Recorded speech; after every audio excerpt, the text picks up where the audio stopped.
Hey guys, welcome back to our vegan dining room / office. It's time for another Q&A video. Yay. All right, we've got a lot of questions. Thanks to everybody who left a question. We really appreciate it because we want to answer, we want to put A's to your Q's. We love chatting with you guys, and it's really hard to do that, especially during Big Brother seasons, because it's just so busy. But I think this is a good way that we can like have a little dialogue. Yeah, so, it's a good compromise. All right, so first up, Julie wants to know, have we tried the Nut Pods Vanilla Lemon Creamer? Have you?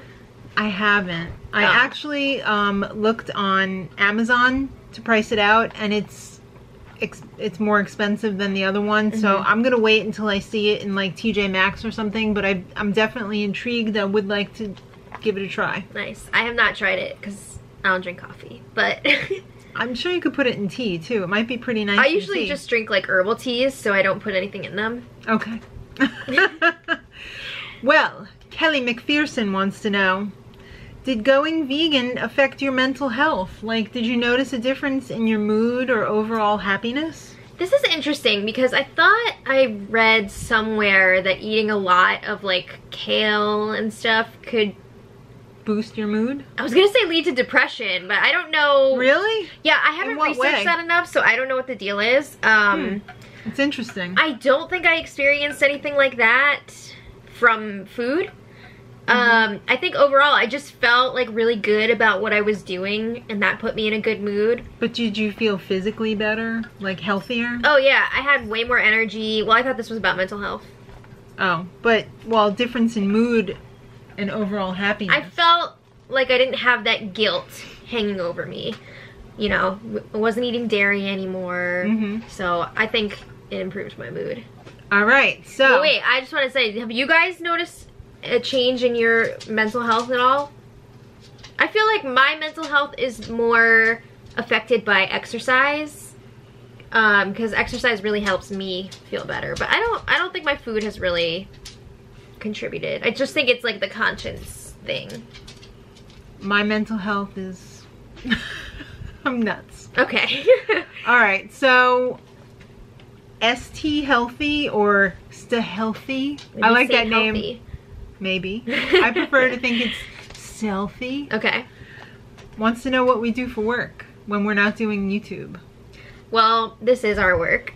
Plus, I also teach dance on the side, but this is our main work. We are writing a cookbook right now. Yeah, we're working on a cookbook, which we're really excited to share with you guys. We do have other channels too, so like this isn't our only channel. Yeah, we've got 3 channels that we're maintaining. Well, we have more, but you haven't posted on your I would not squirrel consider channel that in a while. Yeah. This is it. I mean, I used to have a job. I used to be an electronics technician, and I used to work for the government. It's hard for you to have a job outside of the house because of Sean. Yeah. Yeah, especially when he aged out of school. Yeah. It's really difficult because he not only has autism, he also has epilepsy, so it's difficult. And I could talk about this more in like a different video because I feel like I could really get into it, but I'm just kind of like a no-collar person, and I can't really imagine myself working for like the man. Yeah, I don't know. I don't want to sound like a brat for saying that, but yeah, I'd rather build something myself. And it's nothing against people who work for like big corporations or anything like that. It's just that's not me. I can't do that. Fair enough. All right. A vegan dude had a lot of questions. Let's try and get through them all. Okay, first up, what's the most annoying thing about being vegan? You know, like people asking you, where do you get your protein? Or, you know. I would say the most annoying thing is just people making assumptions about you. Like assuming that you're like a preachy vegan, or you're judging them when you're just like, I'm not, but you're judging me. Like, things like that. I don't like when people make assumptions about it. I actually sometimes really enjoy when people ask questions like that because it makes me think that they're like thinking about veganism, or you know, or maybe they're just curious because there's a lot of misinformation about nutrition out there. So like when somebody says, where do you get your protein? That's like a perfect opportunity for me to jump in there and say, there's protein in everything. Or, you know, So I like that. Yeah. Just like a really surface level thing that's annoying. Like if you buy something and you're really excited about it and then you look at the label closer and you're like, yeah, oh, I didn't see this has like honey, red dye number whatever. You know what I mean? Red bugs. Yeah. So something like that, but mostly just people assuming things. I think one of the most annoying things about being vegan is that some restaurants don't even have any vegan options. Yeah, well, which makes life difficult, like if you go out in a mixed group. Yeah, but I have that Catholic guilt, so I'm always just like, it's my choice, so if they don't have it, whatever. You know, I always have snacks in my bag. I'm always prepared. So that's not really an issue for me, but I could understand how that would be annoying for other people. Okay. Thoughts on vegan activism? I love it. I love vegan activism. I don't see myself doing the type of in-your-face vegan activism, you know, like the behind the scenes at the factory farm and stuff like that. Putting videos like that on my channel is not my style. Yeah. I'm more of the, let me drop a truth bomb on you. The dairy's, you know, cruel. And then have you go look it up on Google. Like, I'll put the idea in your head, and then you go discover it for yourself. You're just planting seeds. I prefer planting tiny seeds and then having people discover it on their own, because a lot of people get put off by that in-your-face type of activism. And I find that people are more believing of something when they see it on the internet. Yeah, if they do, yeah.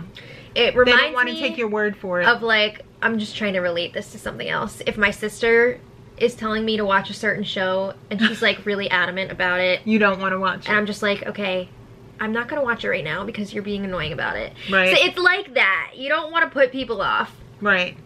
I like to think of myself as an activist in that I'm scooping people up when they're ready to commit and say, look, you can make this. Yeah. And be very happy and stay vegan, and it's lovely. Okay. Now, apparently, A&W in Canada has been selling the Beyond Burger. But they have not a dedicated grill to cook it on, so it's cross-contaminating with meat. They're cooking it on the same grill as meat. And how do we feel about that? Well, first of all, that's how I feel about that. We have an A&W not too far from here, but I don't know if they have that. Because we don't eat fast food, really. Yeah, but I'd be interested to see if they have that. Yeah. How do we feel about it? This is annoying. This is annoying that they have that option, but they're not going that extra little step. It's like they're holding that out in front of your face and then just saying, like, just try and take it. I dare you. Yeah. So that's annoying. That annoys me. I would not want to eat it if I knew that it was on the same grill, but everybody's different. You know what? At the very least, maybe some meat eaters are not eating meat and choosing that, and they don't really care if it's cooked on the same grill. So, oh yeah, I think that's wonderful. I'm just saying, like, if you're asking would I want to eat it, no, probably not. No. Is it hard to stay vegan?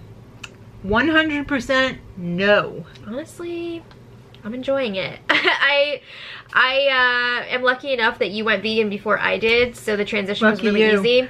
Yeah. Like, if I had just been doing it on my own, it would have been really, really difficult. But because we have multiple vegans in the house, also, it's pretty easy. I think if you go vegan for the right reasons, it's not a problem at all. We've talked about this a lot in the past. Yeah. If your motivation is there and you really care about what you're doing, right, it's not going to be an issue. Right. But I mean, every once in a while people will be like, oh, I miss this, I miss this.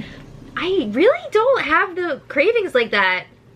I mean, I think, you know, oh wow, I used to like fried chicken back in the day, but I'm not like, oh man, keep me away from Kentucky Fried Chicken, because if I get too close, I'm gonna run in there and grab a piece of chicken. Yeah, I know. I'll be around friends that are eating non-vegan foods all the time, and I thought initially that I would be like drooling over it, but I'm not. I'm just kind of a turn off. Yeah. Yeah. So that was surprising.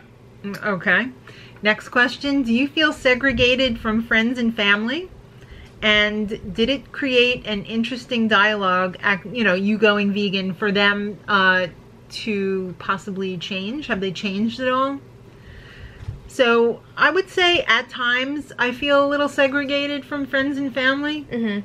Because especially like around the holidays or whatever, we usually bring our own food. We're really proactive about it, which I think helps get rid of a lot of that, because we bring our own food, so it's like we're included. It's not like we're just sitting there eating nothing. And it's not just us that eats it, which is nice. A lot of people partake in our food and enjoy it and tell us that they enjoy it, which is really nice. Yeah, I will say, it was a bit of a learning curve at first with my friends, because we wouldn't have like a lot of vegan options when we were getting together. But I have to say, like, my friends have really stepped it up. They're really awesome and understanding. They like, try to get vegan options in there, which I really appreciate. So got that's those cool. Oreos, huh? Oh my god, Nutter Butters. Stop.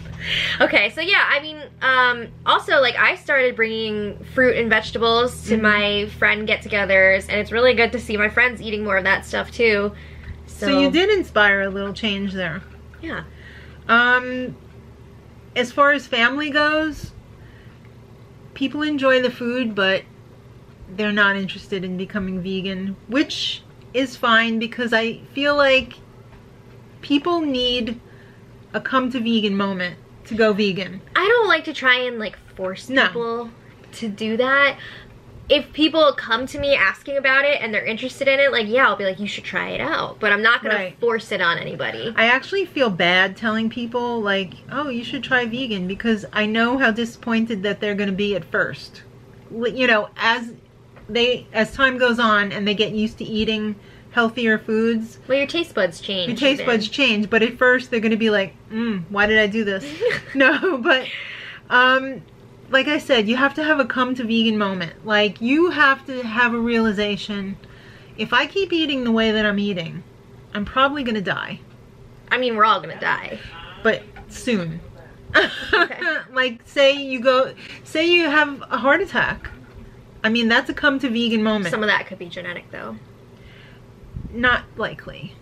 I think that may be a fallacy. Well, what's that? No, it's definitely not a fallacy. Somewhat. I think a lot of people say, oh, it's genetic. The saying about, like, DNA loads the gun, environment pulls the trigger. Okay. I think that's a pretty good, right.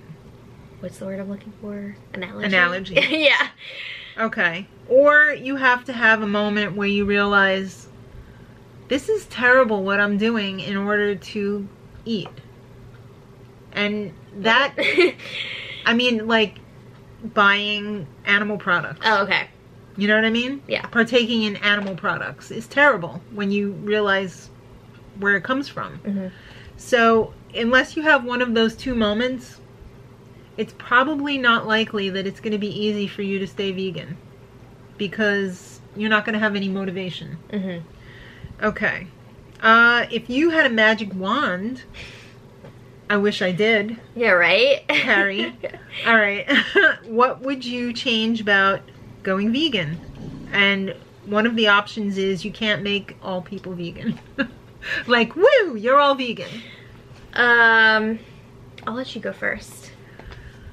I would wipe away that awkward first month where you're still trying to figure stuff out and things don't taste quite right, and you're still trying to wean yourself, because those animal products can really be an addiction. Yeah, you can actually be addicted. Especially cheese is actually an addictive thing.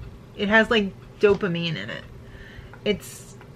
That's what makes baby cows want to nurse from their mothers. So it's going to make you want to eat that cheese, and it's going to make you want more and more cheese. So I wish I could get rid of that detox period. That's what I would wish. I wish, now don't get me wrong, I love cooking and I enjoy it a lot, but let's be real, you don't want to have to make a gourmet meal 3 times a day. So if I had a magic wand, I would wish that at least for like you said, the first month or so, you would have just like all these pre-made gourmet meals ready for you. Yeah. Just so you're like, wow, this is awesome, I can do this. Because it can be hard at first to figure out what you like. Yeah. And you're like, wow, this food tastes like crap. You might discover some things that you didn't know you like. Yeah. When I first tried kombucha, I was like, this tastes like... I like that. Well, you haven't been, you're not there yet.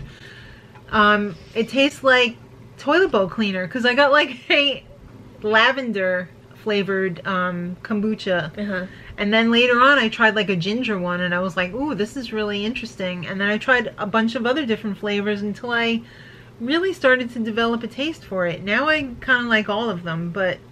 How nice for you. Yeah. Well, maybe when you're 53 you'll like kombucha. No! All right. Morris... Oh, no. Sorry, we're still on the same vegan dude. All right. What do you like and dislike about making YouTube videos? Okay.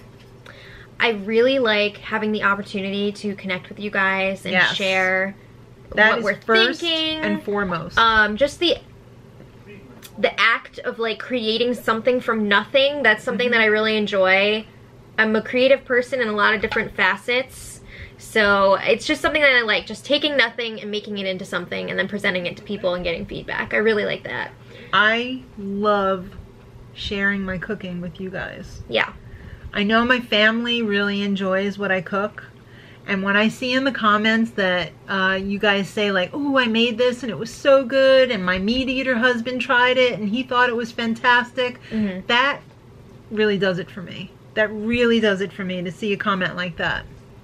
Aww. I know, right? Now, what do you dislike about making YouTube videos? Well, in the same vein, like what I was saying before, I'm a creative type. So like when you have to put things out in high demand on a schedule, that can be really difficult.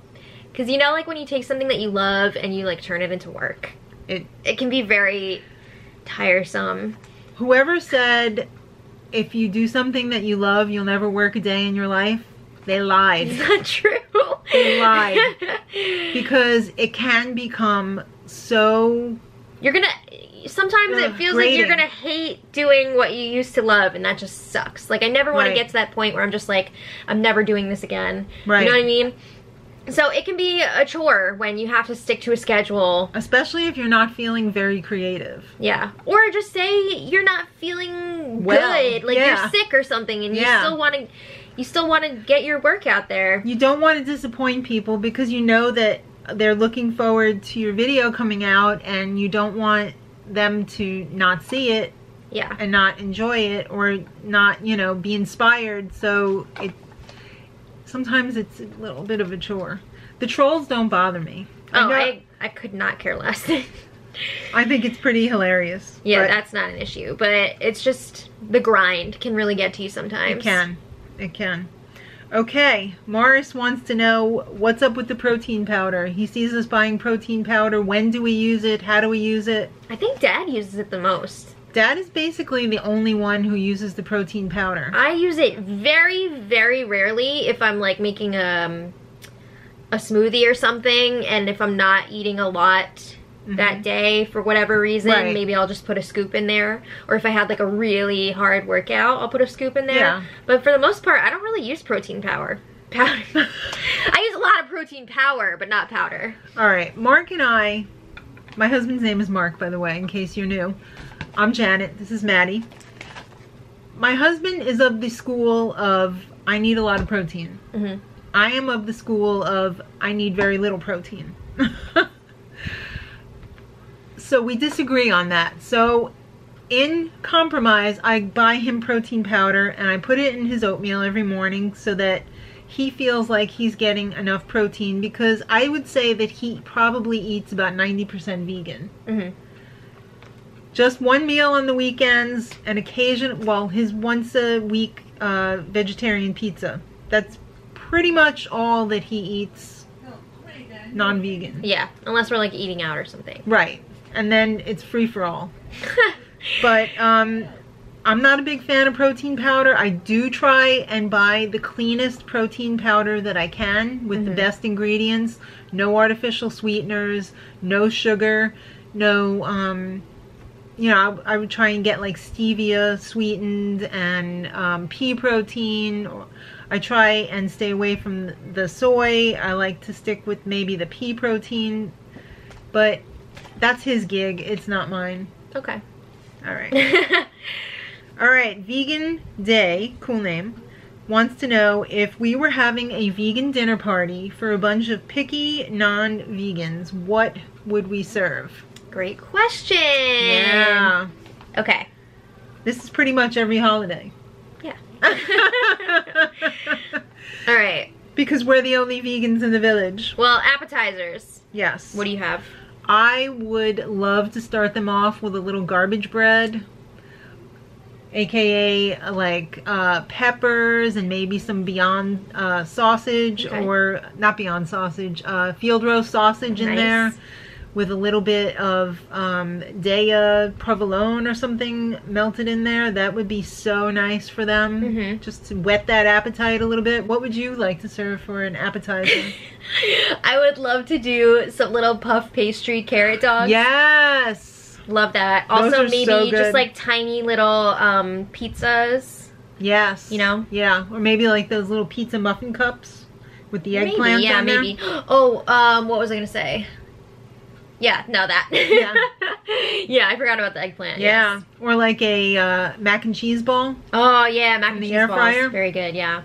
Or a mushroom.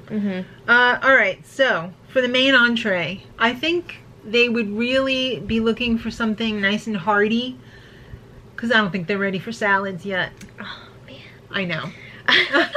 So I would pull out maybe a veggie lasagna, or maybe a moussaka, or a pasticcio, like something a little Greek and savory, and really show off that like vegan ground beef. You know, like the Beyond Meat crumbles are really good, and they're not that bad for you because they use pea protein in there, and I think something like that would be nice for them. They could really sink their teeth into it and feel like they're eating something. Yeah. Would you agree? I do agree, but I would also love, I just was telling Mom earlier, what I had for lunch today is like one of my ideal meals. Yes. So I love just like a basic, like a Buddha bowl? Yeah, like a brown rice with quinoa, with garlic. Falafel I would love to make. Right. What else? Just a beautiful Greek salad on the side. Yum. Nice. Just, you know, basic foods. They're just good. Nothing too crazy. I don't like a lot of heavy foods. What would you serve on this as a side? The Greek salad. Oh, okay. I would either pull out, well, or maybe both, some Greek lemon potatoes. Nice little roast potatoes with the lemon and some olive oil. Yeah. Possibly some petite whole green beans with garlic and olive oil. Definitely green beans. Whoa. You'll love it. All right, and dessert. Okay, this is easy for me. This is very simple. Are we going to say the same thing? Probably not. Oh. What would you have then? No bake cheesecake. Yeah, that's my favorite dessert. I was gonna say the sweet potato chocolate cake. Ooh, that's good too. That is a good one with some nice cream, possibly. Nice. Yeah, I would say no bake cheesecake with some fresh fruit on top. That sounds amazing. What about for drinks? Seltzer water. I don't really drink alcohol or anything. Seltzer water is so refreshing and is paired so nicely with their inventive flavors. They have such nice flavors. They do. We have just gotten into the coconut flavor. I thought, ew, coconut. I'm drinking it right now. I like to put it in my little Big Brother cup. Yeah. She had no idea how good the coconut was until I told her. It is like a very light cream soda without anything. I don't typically drink drinks out of cans. Right. Not because I'm like, I don't want to touch a can. You can get out of a bottle. They have bottles now? Because I don't usually drink things very quickly. So it's like, well, if it's like carbonated drink out of a can, it's going to go flat. But I drink a lot of water, like a lot more than I used to. A lot more water, so I can handle it. I'm putting it in this cup. Are your back teeth floating? Yeah. Peeing like every 5 minutes. But anyway, I think that's our last question, right? Yes, it is. Okay. So get that LA Croix. Yeah. Let us know, guys, what your answers to some of these questions would be in the comments, because we'd love to hear them. And if you have any other questions for another upcoming Q&A, leave them here. And we'll do our best to answer them in the next Q&A. Because we really like doing these, and I would like to do them once or twice a month. I think that would be really nice. So thanks for watching, guys. Everyone who submitted a question, thank you so much. We Thanks. appreciate it. And until next time, Much love.